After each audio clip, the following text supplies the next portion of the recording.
کے موقع پر بھی یہ کہا تھا کہ دنیا میں اللہ پاک نے بعض رشتے ایسے بنائے جب وہ دنیا سے چلے جاتے ہیں تو گھر ویران ہو جاتا ہے، روح پریشان ہو جاتی ہے اور زندگی کے وہ مزے نہیں رہتے جو ان کے ہونے سے ہوتے ہیں۔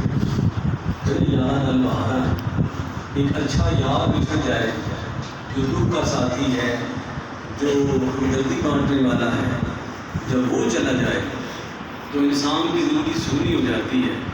تو والدین ایک ایسی نعمت ہے، یہ خدا کا ایسا کرم ہے کہ جن کے ہونے سے سب کچھ ہوتا ہے اور جن کے نہ ہونے سے اگر کوئی ہو بھی جائے تو وہ محسوس نہیں ہوتا۔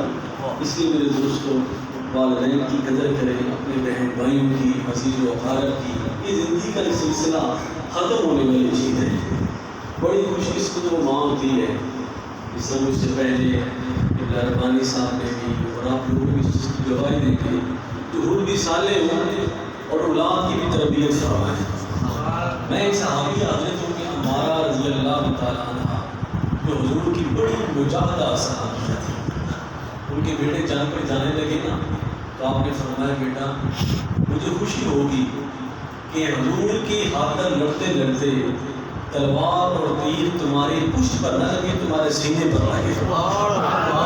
جب مائیں ایسی تربیت کرتی ہیں، جب مائیں ایسے اپنے بچوں کو لوریاں دیتی ہیں اور سبق پڑھاتی ہیں کہ بیٹا تمہارا جینا مرنا حضور کی نموز کے لیے ہونا چاہیے، حضور کی عظمت کے لیے ہونا چاہیے، تو بیٹے پھر ویسے ہی شہین سے ہوتے ہیں۔ تو فرمایا بیٹا مجھے خوشی ہوگی، میں اپنے دودھ کو حلال سمجھوں گی کہ جب تمہارے سینے پر جو ہے وہ زخم لگے، تمہاری پشت پر نہ، لڑتے ہوئے تمہارے سینے پر لگے، بھاگتے ہوئے تمہیں نہ لگے۔ اب جب جنگ کا خاتمہ ہو گیا، جنگ ختم ہو گئی، حضرت ام عمارہ رضی اللہ تعالیٰ نے دیکھی ماؤں کے جگرے دیکھی، جب جا رہی ہے نا تو کسی صحابی نے کہا ام عمارہ کا ایک بیٹا فوت ہو گیا، شہید ہو گیا۔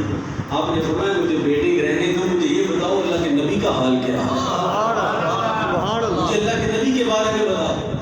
اب جب آگے جاتی ہیں کہا جاتا ہے ام عمارہ کا دوسرا بیٹا بھی شہید ہو گیا۔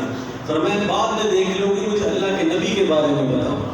فرمایا ہمارا تیسرا بیٹا بھی شہید ہو گیا ہے۔ فرمایا کہ مجھے نبی کے بارے میں بتاؤ کہ میرا نبی کس حال میں ہے۔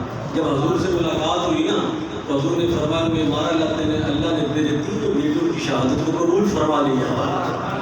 تو حضور سے مل کر جب واپس آئیں تو اپنے بیٹوں کے پاس جب آئیں تو آپ نے صحابہ سے کہا کہ اے نبی کے صحابہ مجھے بتاؤ میرے بیٹے کو زخم کہاں لگے؟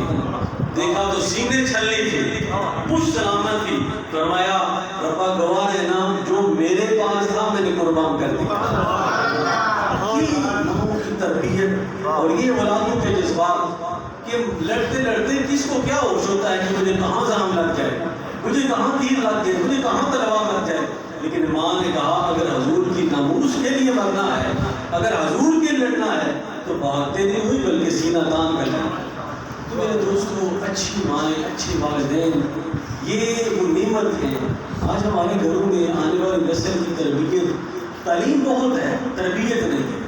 حضور غوث پاک رضی اللہ تعالیٰ جن کا نام لے کر دنیا 11ویں کھا رہی ہے، ان کا نام لے کر لنگر چل رہے ہیں، جب ان سے پوچھا گیا وہ غوث جس نے 25 سال تک ظاہری علوم پڑھے ہیں، 25 سال تک بزرگوں کی خدمت میں بیٹھے ہیں اور 50 سال کے ہو کے بھی تقریر نہیں کرتے، تو خواب میں حضور کی زیارت ہوتی ہے اور جو قادر تقریر کیوں نہیں کرتے؟ یا رسول اللہ مجھے شرم آتی ہے، جھجک آتی ہے۔ تو حضور نے کرم فرمایا، پھر حضرت مولا کائنات کی زیارت ہوئی، فرمایا بیٹا تقریر کیوں نہیں کرتی؟ حضور مجھے شرم آتی ہے۔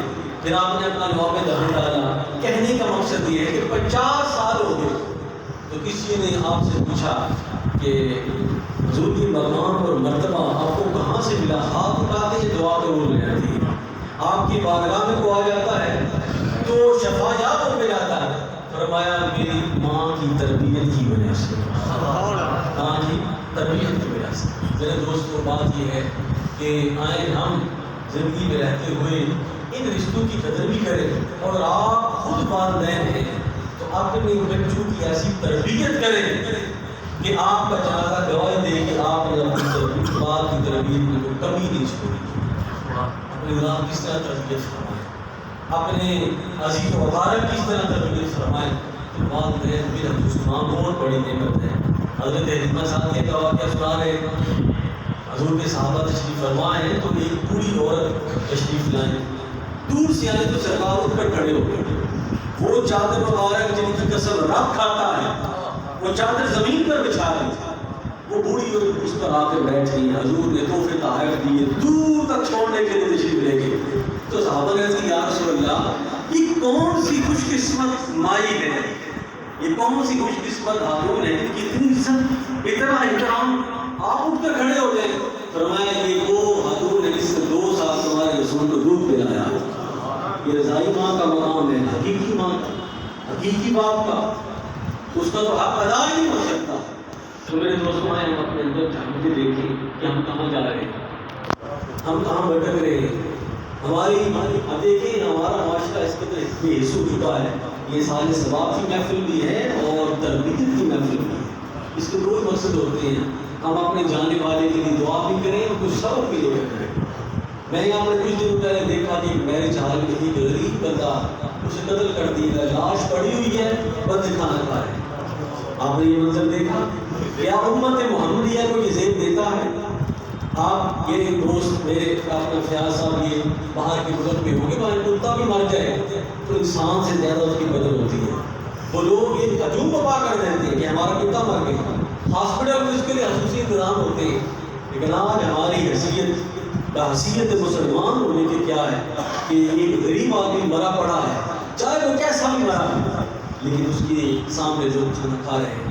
اتنی بے حسی، اتنی لاچارگی اس لیے ہے کہ ہم نے اپنے نبی کے دامن کو چھوڑ دیا، ہم اپنی آخرت کو بھول گئے، ہم اپنی موت کو بھول گئے کہ یار کل ہمارا باپ ہمارا ماں اس کے ساتھ جو معاملہ ہو سکتا ہے۔ میرے دوستوں یہ زندگی نہیں ہے، زندگی یہ ہے کہ جو اللہ کے نبی نے فرمایا ہے، جو اللہ کے نبی نے بتایا ہے، زندگی میں کچھ تو ایسا سرمایہ ہم لے کر جائیں نا آگے کہ جب حضور سے ملاقات ہو اور ہم سے یہ پوچھا جائے کہ اے قبر میں آنے والے ما کنت تقول فی حق ھذا الرجل محمد، کہ اس ہستی پاک کے بارے میں دنیا میں کیا کہتا تھا، تو ہمارے بولنے سے پہلے نبی خود ہی فرما دے کہ میرا غلام ہے۔ سبحان اللہ، سبحان اللہ۔ میرے دوستوں کہنے کی زندگی اس طرح گزار کے جائیں کہ حضور جو ہے وہ خوش ہونے، اس لیے حضور نبی پاک صلی اللہ علیہ وسلم نے اپنی لاڈلی صاحبزادی سیدہ کائنات نے فرمایا بیٹا ایسا نہ ہو کہ دیگر جو امتی ہیں وہ بڑے بڑے عمل لے کر آئیں اور تمہارے ہاتھ میں صرف یہی ہو کہ ہمارے رسول نہیں، تمہارے ہاتھ میں بھی ایسے عمل ہونے چاہیے کہ دنیا رش کرے۔ اس لیے وہی سیدہ کائنات جب رات کو کھڑی ہوتی ہے تو سحری کا وقت ہو جاتا ہے تو آپ فرماتے ہیں کہ یا رب العالمین اتنی راتیں چھوٹی کیوں بنائی ہیں کہ تیری بندی فاطمہ کا ایک سجدہ بھی پورا نہیں ہوتا، ایک رکوع بھی پورا نہیں ہوتا، ایک قیام بھی پورا نہیں ہوتا۔ تو دیکھیں ہم کہاں جا رہے ہیں، یہ سارے دین سے دوری کی باتیں ہیں۔ تو جب تک زندہ ہیں اللہ اس کے رسول کی محبت اپنے جو معاملات ہیں اس طرح لے کر جائیں کہ اس سینٹر میں اس امتحان گاہ میں شرمندگی نہ ہو، کوئی پریشانی نہ ہو۔ تو میری دعا ہے کہ اللہ تعالیٰ ہم سب کو حضور کی سچی محبت کی عطا فرمائے، اتباع کی عطا فرمائے، مرحومہ مغفورہ ہمارے ساتھ درجات بلند فرمائے۔ خوش قسمت ہیں جن کے سارے ثواب کے لیے اتنی خوبصورت محفل ہوئی، بیان ہوا، نعت پڑھی گئی، اتنا کلام پاک پڑھا گیا، یہ بھی جانے والے کی خوش قسمتی ہوتی ہے۔ اللہ تعالیٰ ان کے مزید درجات بلند فرمائے، اعلیٰ علم میں جگہ عطا فرمائے اور ان کی قبر کو روضۃ من ریاض الجنہ فرمائے۔ وما علمنا من البلاغ وآخر دعوانا الحمد للہ۔